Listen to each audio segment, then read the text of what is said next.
Hey guys, welcome back to Not Financial Advice. This is episode 24, and this is part 2 of the interview with Aden Rao. He's a crypto future investor and a TikTok content creator. And this episode was an hour and a half, but it was so long we had to split it into 2 episodes. So this is the second part to that. I hope you guys enjoy. It's a great episode. Peace. I think it's also the fact that we're in a completely different era right now. Like you see, like even like people our age, like I see 13-year-olds, 14-year-olds, very young people, and just even the most random people being able to make money online. And I think kind of like from our parents, they came from a point in time where that wasn't possible. Like the most amount a kid could make was minimum wage at some I don't know, gas station or something. And I think like with the internet and just the fact that there's so many different ways to just make money online, it's kind of like it's kind of like a knowledge gap. Like kind of like what I said before. It's kind of just like a gap in knowledge that I don't think a lot of people Yeah, understand. there's like this thing that Naval Ravikant says. He says that we live in like if you don't know who Naval is, he's just like a investor. Made a lot. He invested in Twitter early, Instacart early. Yeah. He's like worth like over like 50 million or I whatever. watched an episode with him and Joe Rogan last night, actually. Yeah. I've watched that episode like over 10 times. Like it's my It's really favorite good. type of thing to watch. But he says like we live in like a age of infinite leverage where like the internet, it's like democratized leverage for everyone to have access to. So you can make a podcast, you can get millions and millions of listens, and then that's recurring revenue for you. You can start a TikTok literally within a week. Like my personal TikTok, within a week I had 1,000 followers. Like you can do crazy things like that. We can start a business and go from literally $0 to thousands of views, thousands of impressions, and build a business off of that. Like my first way I made my first 10K online, started my TikTok, right? I started the TikTok. Um, Within a week, I had 1,000 followers. Then within 2-3 months, I started a paid website where people can pay me $9.99 a month to see my trades, my stock trades, because I had a free email list. People wanted, and my free email list is like watch list, right? So people could see my trades, or like see the stocks that I'm looking at and to potentially buy. So then people saying, "Oh, why don't you do the exact times you buy and sell?" So then I created a website off of that, charged $9.99, got over 100 subscribers purely from TikTok.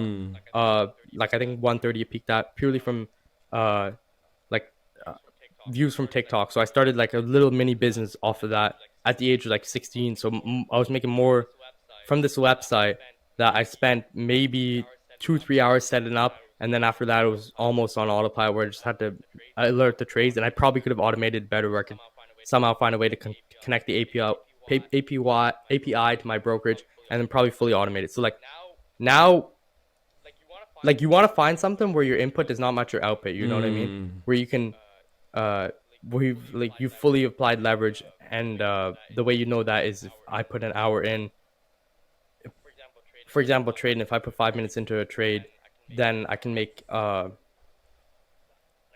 like tons of money. For example, I could also lose money, but potentially I can make a lot of money from that. And and you tell like people this, oh, I made $1,000 in a real life example. I made like $800 in 8 hours. I made a TikTok about that, but it was from one of my trades. But if I were to tell like someone who works a job, they'd be like, "You made $800 in 8 hours while you were asleep from one trade."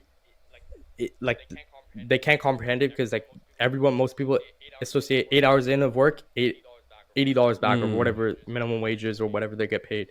So like with leverage, your input is disconnected from your output. Or TikTok, for example, you post a video, you get millions of views, and then from that millions of views of videos, you have 6, 7 different companies trying to email you, trying to get you to partner up with their exchange or brokerage or sponsor you. You know what I mean? So thousands and thousands of dollars came from, like, for example, like the video that I got like 4 million views from. I think I've probably got 10 companies email from me, and that's like potentially like $1,000 to $5,000 of just sponsorships or whatever it may be. And if I so choose to take that, then I've extracted $5,000 from, or the $1,000 to $5,000 from literally just the same type of TikTok that I usually post, but it just went viral. You know what I mean? And that can happen a lot often. Like basically with leverage, So like I saw like a real life example of this in like my own life where McDonald's I started working, my pay stayed like this, and maybe like increased by 30 cents or whatever. But then with stocks, crypto, TikTok, it all sort of went like that. Mm. So like the chart, it, maybe for some people's jobs it A might be like linear. that, but when you earn with leverage, it's all Mm. exponential. Yeah. I do want to talk more about your TikTok account in a bit, but kind of what you said about if you put in 1 hour work, you want to try and get as much output as you can, and I think that's that kind of concept. That's partially why I actually started this podcast because I was talking to my mate about this last night actually. Like this podcast specifically, I'm able to put in X amount of hours of work and get an array of different rewards, right? And I'll be very quick. It was just like first thing, right? Speaking. I'm developing my speaking skills. Talking to a camera, talking to like my mates when we do regular episodes. I'm developing my skill. I'm developing that skill at the same time. Let's say for this interview, I'm meeting you. And when I do other interviews, I'm meeting lots of other different people, and that's kind of like networking in a sense. I'm kind of just growing the amount of knowledge and people I can, kind of tap into. Next thing, the research I do for a podcast episode, that doubles as research, just learning more about business or crypto or whatever the episode may be about, and it also doubles as preparation for the episode. And then more like popularity wise, I like, let's say a 40-minute, like this episode, right? It's going to be it's actually running up to an hour. I put up an hour-long episode on YouTube. I chop it up. That goes into TikTok. And then that also grows my personal kind of audience as well as the podcast as a whole, which is going to become a business. And then that also doubles as, revenue stream, as in, eventually when we get sponsorships and even ad revenue. We haven't hit that milestone yet, but like at that point, it's like that's why I think podcasting is very underrated, sorry, because you can put I'm able to and another thing, I'm having fun while I'm doing it. Like when I record the episodes and even when I'm like, talking to you right now, I'm having fun. Like I really enjoy this sort of thing because, I love business and I love talking to people. And it's like probably I put in 15, maybe 20 hours of work into, this whole podcast thing. But the amount of like the reward and the amount of output I get is exponentially more valuable than any job I probably could ever, work at in my life. And I think that's something a lot of people don't understand. And also like with podcast and whatever, you can literally leverage it to get, like, if you hypothetically want to, I'm sure if you reached out to enough companies who are doing like media shows for their brands or whatever like that, where they interview people, like I know in the trading space a lot of people do trading live streams, and a lot of these trading companies will get people to be like the people who like do the trading live streams where they'll talk to other traders, things like that. You could probably leverage yourself and say, okay, I have or not like basically your podcast is like your portfolio of work. So you can say, oh, I've interviewed X amount of people. You can see all the recordings here. You can see how well I'm able to speak to these people, things like that. And then you can easily, if you want to, get a job off that. Like I'm sure if you did enough outbound to enough of these people, someone would hire you for a couple thousand a month, and then that could easily go up. You know what I mean? And same thing with I know a lot of TikTok content creators now. They're able to show their portfolio of work as to other brands and say, I can make UGC content for you. Where they're not even posting to their own TikTok, they're posting to the brand's TikTok, but they're able to pay. I was talking to like another TikTok creator. She has like 400K, but she was saying she can charge anywhere from $100 to $200 per TikTok, where it's not posted to her page, it's posted to the brand's page, but she's able to make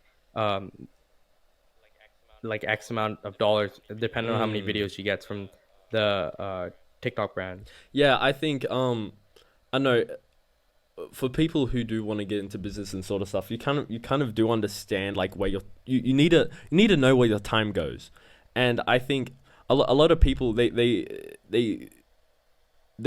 work harder than they work smarter, right? Like, it's like, would you rather work harder or would you rather work smarter? I think you do need a balance, but it's also you need to you need to really think about the amount of energy and the amount of time you're putting in compared to the amount of output you're getting. And I think for a lot of people, when they do get started, if you kind of just like map out, like let's say passive, like something like passive income, right? Like if you're putting in like let's say stock trading, ETFs, the input compared to the output is like the amount of effort you put into an ETF, like investing, is exponentially lower compared to the amount of output you're going to get, right? It's what, $50 a month, $100 a month. You don't even have to think about it. There are websites and companies where they just draw money out of your account and invest it for you. That's very minimal input, and maybe like at the start, maybe like an hour of research just into what you're going to invest in or whatever.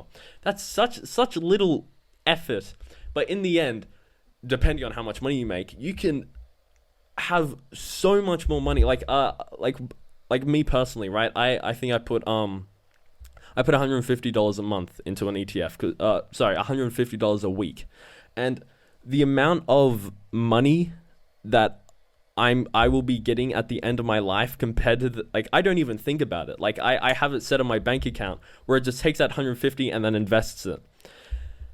The amount of input I've put in is very small, but the amount of output I get in when I sell, maybe when I'm 60, 70, is going to be like, that difference is crazy. And I think it's something people don't think about enough. I do think hard work, though, it's sometimes like necessary if you are starting one of these like side hustles, like podcasts, like side hustle that could eventually become your main thing that you're doing. But like podcasting, content creation, dropshipping, affiliate marketing, doesn't matter what way of you're making online. But I do think you should like at the start obsess over it and spend like hours and hours and hours a day on that thing. And obviously, like you said, work smart. I'd plan it out. I'd probably go about trying to find like the best type of information from other people who have successfully done these things, and you can all find it for free. You don't have to pay some guy for like $1,000 for a course, something like that. You can find it on YouTube. People who've successfully done it, and then I would gather all that information, then plan out something, and then work ruthlessly towards it. And then within 1 to 2 years, then you can sort of think of scaling back. But I do think hard work matters a lot for like a lot of these like initial type like side hustles. You know what I mean? I think it kind of goes back to that quote. It's like a plan without execution is just a dream, and I think you can't have one or the other. You need both, and that's kind of like what I said with the balance. If you're working hard but not smart, that's what people do in their regular lives with a job. They work 40 hours a week, but they're not working smart in the sense that if they maybe pursued like a different, like a business or something, they could be making more money. But then there's also the side where people work smart and not hard, where they think, oh, I'll put in 30 minutes a week, but it's a really good business idea. I'll put in 30 minutes a week and then expect to be rich and famous. But like, you need both like that's what I'm trying to say. You need both. It's not one or the other. It's not, oh, like I won't work tomorrow because I don't feel like it. It's, you need both if you actually want to have a trajectory of success. Yeah, like working smart a lot of the times can't be a substitute for hard work. Like sometimes it won't work out like that. So yeah, you definitely need both. But I do think like the David Goggins type approach to business works really well. Like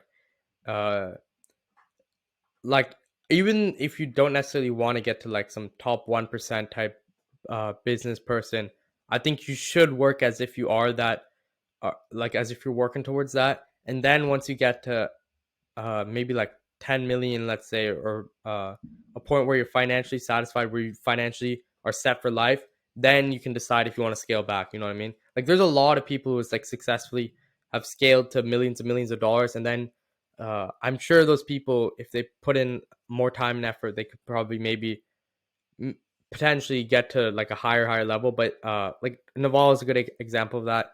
He's worth like 50 million and or whatever, like millions, let's say, and now he's sort of just like focusing on family, and business is sort of like just something he does out of fun now. So I think everyone should get to that point where they can decide, okay, now I can decide if I want to commit fully to this. Now that I have $10 million, let's say, I can decide if I want to scale back or continue pushing. But it's always nice to have the opportunity to like fall off, where if you fall off, you're set for life. But if if you were to stop working right now, you're screwed. Like you're dying poor type thing. Like you can't do anything about it. So I think yeah, exactly, yeah.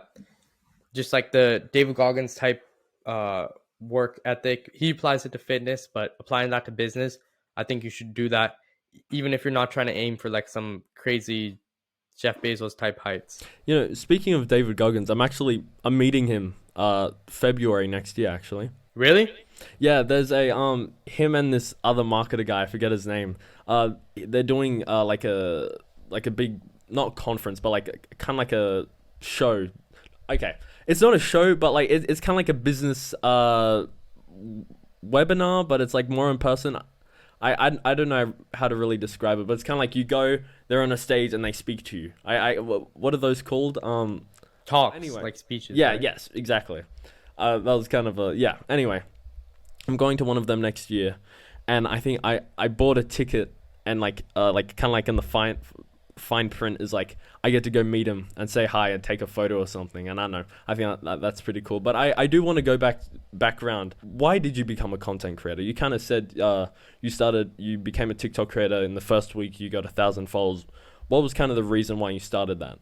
Yeah, I've actually been posting to YouTube since I was in grade 8. Like I'm second year university now, but I've been posting to YouTube since I was grade 8. So I started with tech. Like I always watched like YouTube, like obsessively. Like started off watching like Minecraft videos when I was like grade 5 or something like that. Then I started watching tech videos, and then I made a tech YouTube channel. Made videos. It was like a tech and gaming YouTube channel, but I created content about that. Maybe got like a couple hundred subscribers, like I think 200. And then I got into finance. Created a finance YouTube channel. Tried making finance videos, didn't really work out. Then eventually I found TikTok, and then that's uh like my sixth, where I found a bit of success with content creation. But like now the reason I'm putting like the majority of my time and effort into content creation is because the amount of money you can make with content creation is like crazy. Like uh, people who are like literally billionaires, like Ray Dalio, he's a like head of like Bridgewater investment firm or whatever the Yeah. exact company name is, but he's literally a billionaire, and he to promote his book he used TikTok, and he was able to get like 1 million followers off of it. Really? Alex Hormozi is worth $100 million, and he's posting to TikTok. People like Gary V, like obviously Gary V's like heavily content centric, but all these types of people who you would think they have enough, like they should be able, they should maybe put their time and effort to somewhere else. But literally, like think about it, these people are spending hours per week, like let's say 5 hours or whatever, a week recording content, or maybe just record their day, which turns out to be content. But they're putting so much time and effort into content because they're making millions from it, millions if not billions. Like for example, Alex Hormozi, I'm sure he's probably received millions of dollars through people going to acquisition.com and saying, oh, I want to work with your company, and then he's able to work with those new clients or whatever. All these people, like Ray Dalio, I'm sure his book is probably doing really, really well from TikTok, things like that. And that's like on a higher type level, but like even on the lower type level, you can make money from sponsorships, ads, things like that. You can make money from starting a business. I'm sure if I really wanted to, I could probably pull like an extra 10K if I wanted to sell a course, something like that, which I wouldn't, because I don't think I'm at like a higher level. But my point is, you can start like a crazy businesses off TikTok and all that. And it's so easy. And I think now like people are starting to realize that, like, okay, you can't sleep on TikTok. Brands are on TikTok. There's just like, and me personally, I know some people might disagree, like TikTok might die off, but I think it's literally just getting started. Like I think it'll get way, way more crazier from here. And I've heard some like big things from other content creators where they're telling me like TikTok's working on a lot of things, and I think it'll keep on going up. And it's like it's like too big of a opportunity to not post on it, because like I said, you can literally you and the thing is, TikToks, you never know who's watching your TikTok. Literally, like millionaires or billionaires can be watching your TikTok, Mm. and uh and you can make money from that. Like on the internet, everyone uses the internet, everyone. So how do you like not know you posting a YouTuber, TikTok or whatever could create some connection with a multimillionaire or whatever it may be. Mm. And I've seen how much some of these TikTok content creators are making. They're making uh like thousands and thousands a month. Like allegedly, some of them are pulling in like six figures. Just bundle in their sponsorship deals with 6 figures a month. By the way, like bundle in their deals with like their YouTube Shorts, Instagram Reels, and TikTok, and then they sell that as like an ad package, and then they're able to make thousands of dollars a month, Mm. right? So it gets really really lucrative if you can get into like the millions of dollars, where you can literally start like 7 figure type brands off your following, or it's 6 7 figures in just ads, things like that. Mm. I think. And obviously it depends from niche to niche. Some niches will get paid more, some niches will get paid less, but it's still like attention is a currency. And right now, like I want like like a like a controversial example, but a good example is like Andrew Tate. He was able to get like 5 million, like I think like over 100K subscribers to his Hustle University, and it's all just through TikTok attention. Mm. You know what I mean? Yeah, yeah. I think kind of what you were saying about TikTok is the opportunity that a lot of people are sleeping on. Oh, sorry, not a lot of people are sleeping on, but it's too big to miss.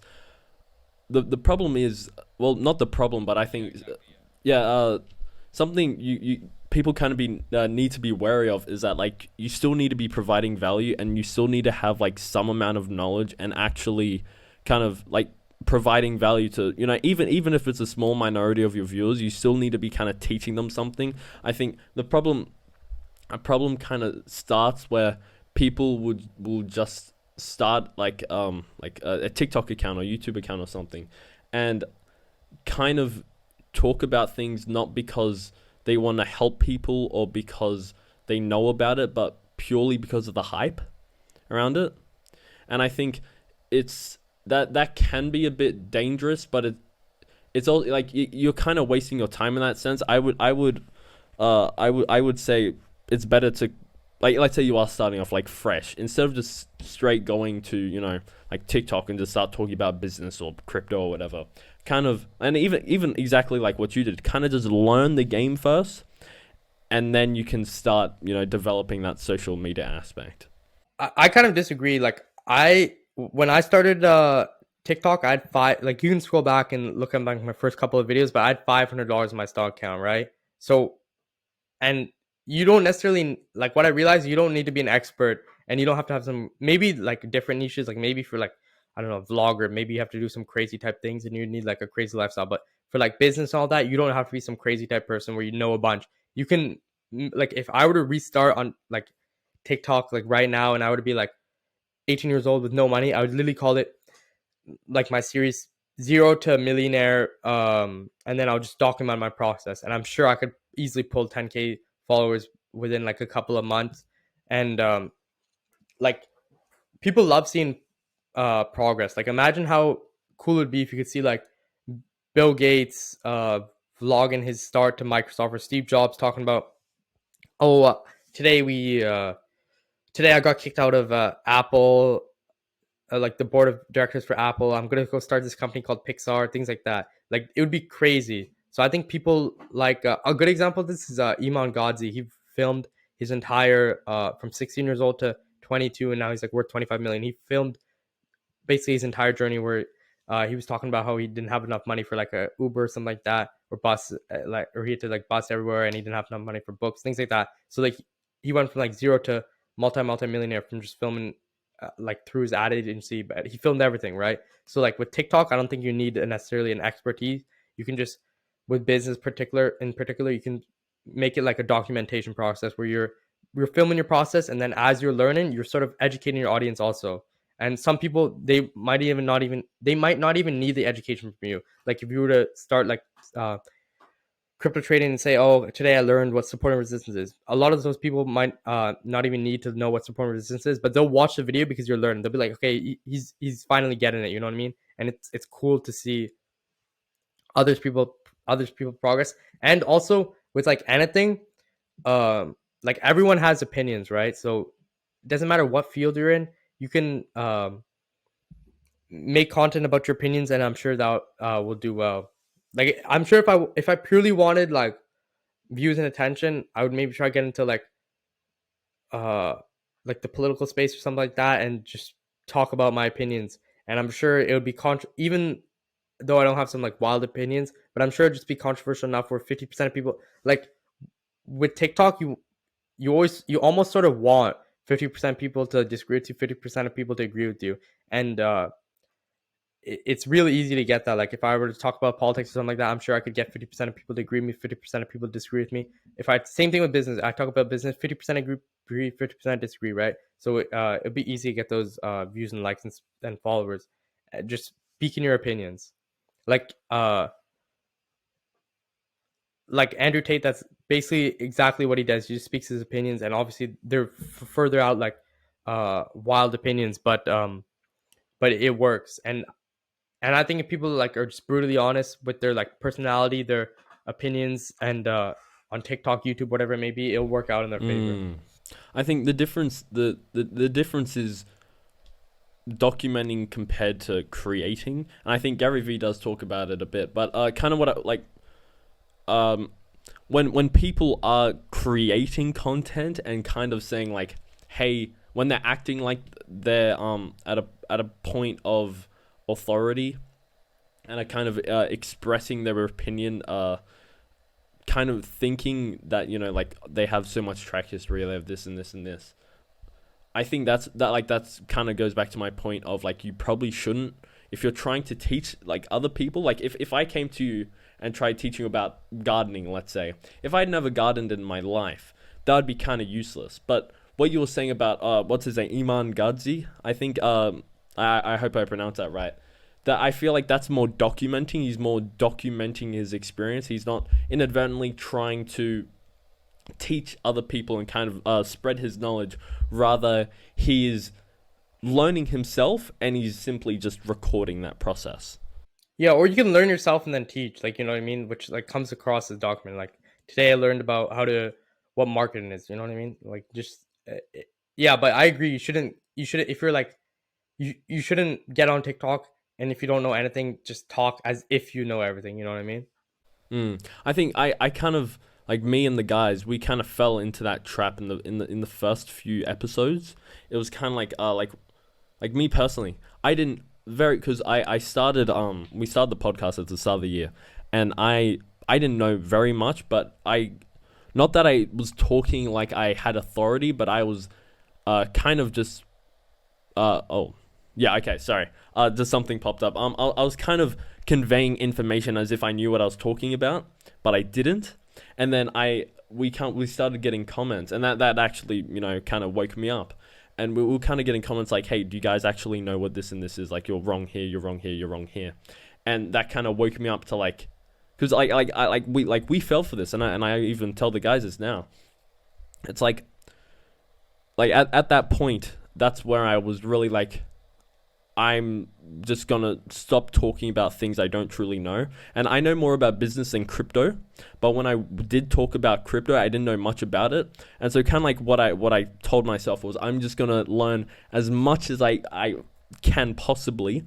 And instead of kind of acting like authority when I don't have an authority, I'm kind of just simply speaing what's in my mind, not making wild predictions, not making saying like, oh, invest in this stock, invest in this crypto, like this, like shitcoin or whatever. More kind of just showing what's in my mind. I know I've gotten better personally, and I know that like the other guys have too, because we start to get comments where it's actually more of a debate, and it's more of like, oh, are you sure it's not this? Oh, what about this? You know, and I'm actually like, we're kind of able to discuss with people in the comments compared to before, where it was like, hey, sorry, you're completely wrong about this certain thing. And I think it's more of an ego thing than like just me being an idiot, because like in this example, it was more of an ego thing, because it's like the like Dunning-Kruger effect, right?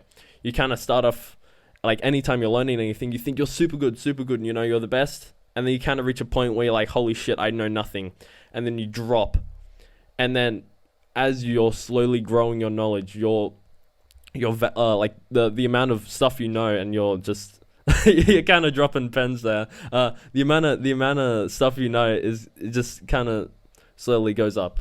But I want to we've been going nearly an hour and 20 minutes. Book and quote. Let's get that out. Book and quote. Start with the book. Yeah, we'll start with the book.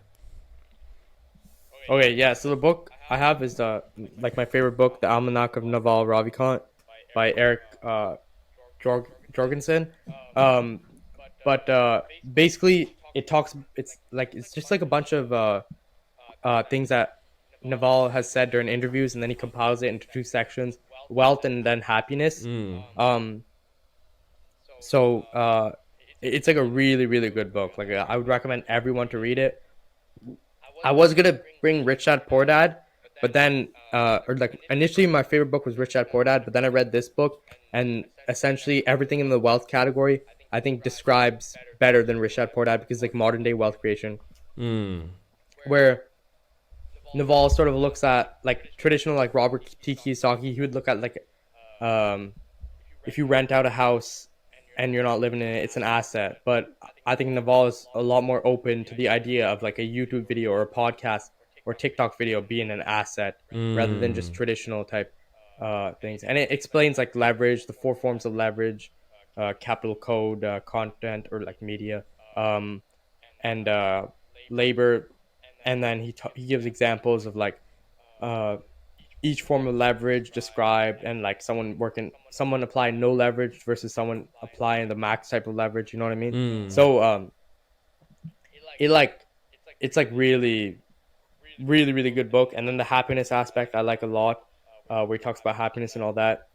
And like by far like the person I've like taken the most out of and applied to my own life was from Naval, and this is like the perfect book to like basically summarize like the majority of things he said publicly. I was actually I've been meaning to buy that book, but I just haven't. But I have been just kind of just following up on, because I learned about him recently. I've kind of seen him around, but I only really got interested in him a few days ago. And yeah, he's great. Like he, out of everyone like in like the financial type space who talks about money, he's like by far the best person.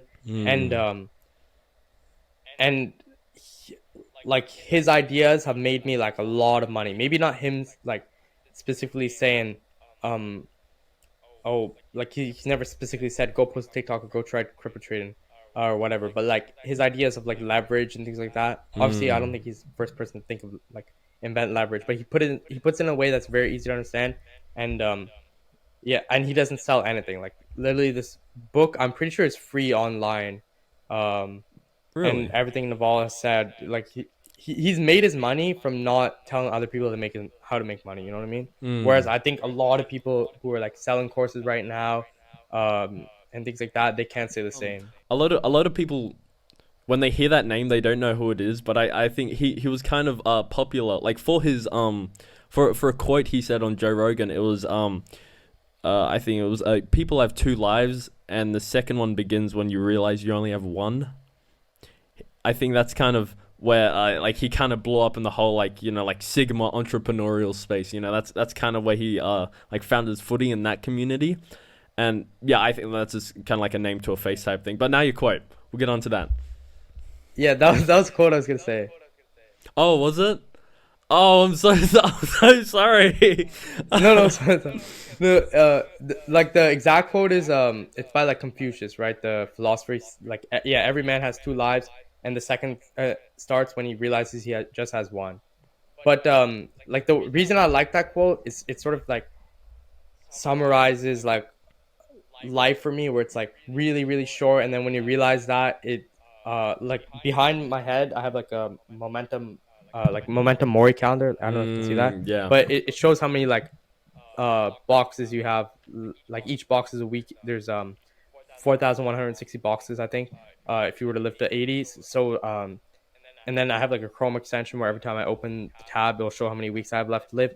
But I can see, and also on my phone it also I have like a little like widget like it's a countdown timer, like 15,000 days. If I were to die at 60, but 15,049. So each day I can see like drop by one. But like that whole idea that you only have one life and it's really really short.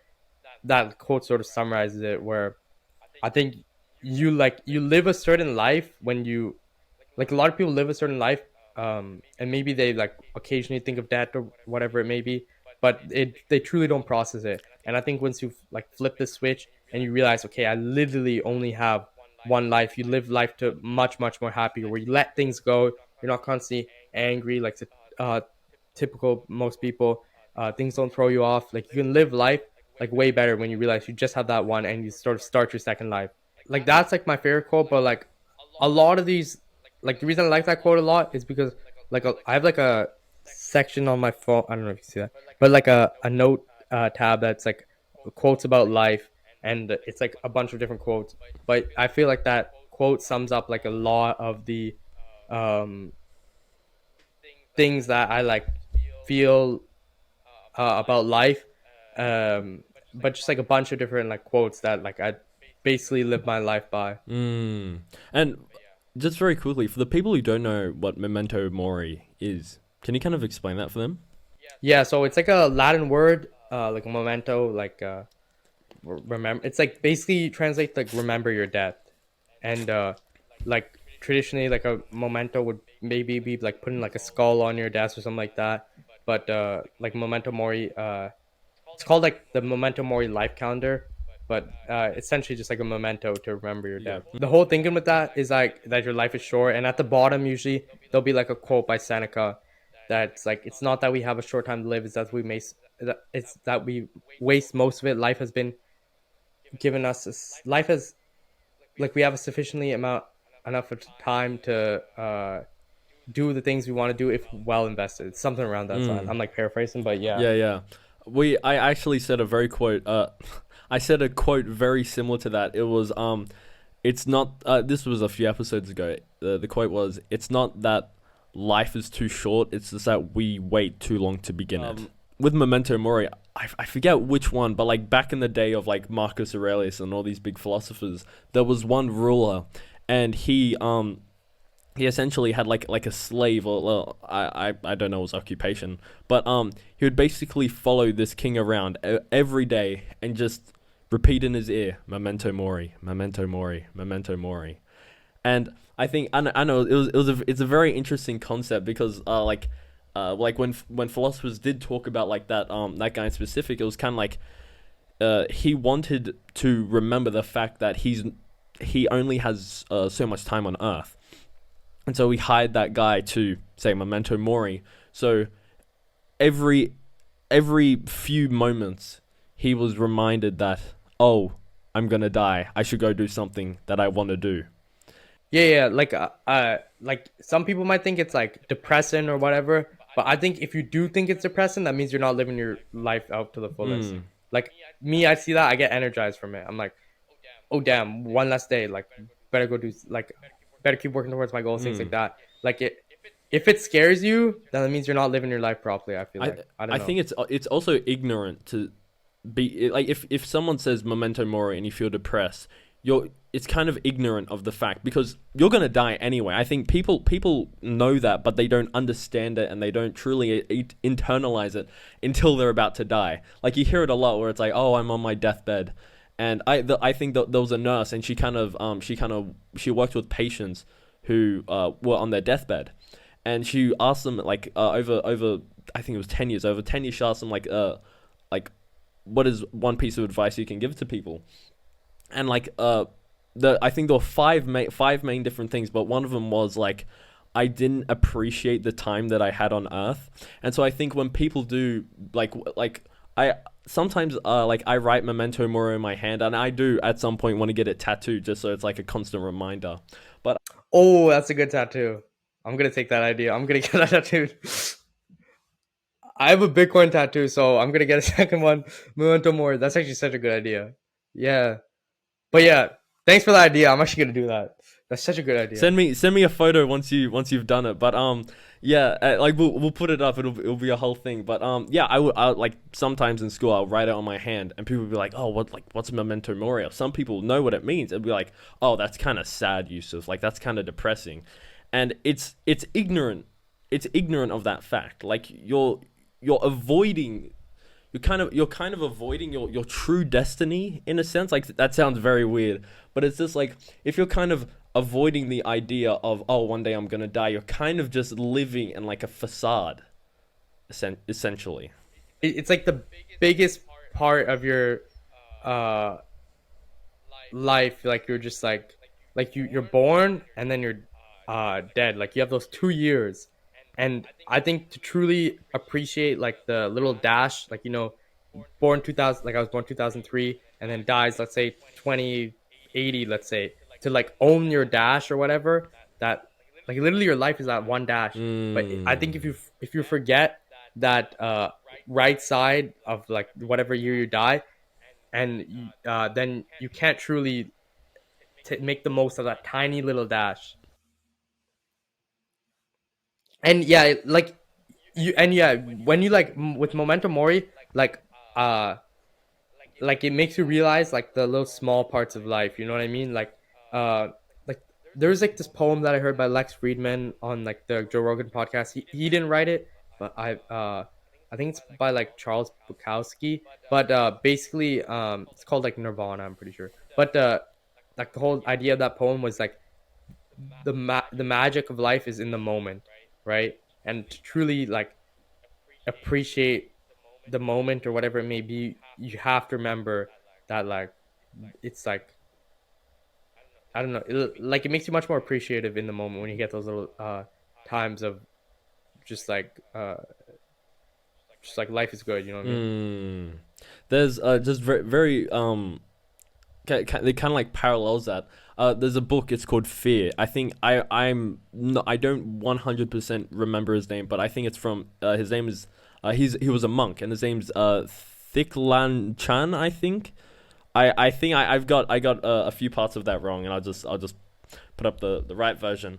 But one thing you did say was the only like it's silly to live in the future, like to only be thinking about the future, and it's silly to live in the past.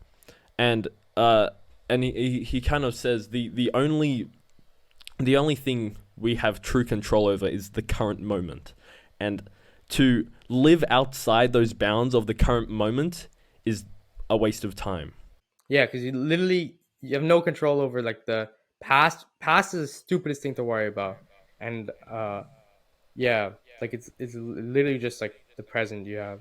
And there's also another quote, and it goes on the lines of, to live in the past is to be depressed, and to live in the future is to be anxious. And I think like that's it. But I don't know. It's very interesting. But I mean, I think we got to wrap it up. We've kind of pushed it, 30 minutes more than it was supposed to be, and I don't want to take up too much of your time. But I've really enjoyed this episode, and I think a lot of people will enjoy it too. I've gained a lot of value from you, and just learned a lot from just even speaking to you. Uh, Thanks everyone for watching. Like, follow, subscribe, whatever platform you're on, I guess. Rate it 5 stars, and yeah, thanks for listening. Bye.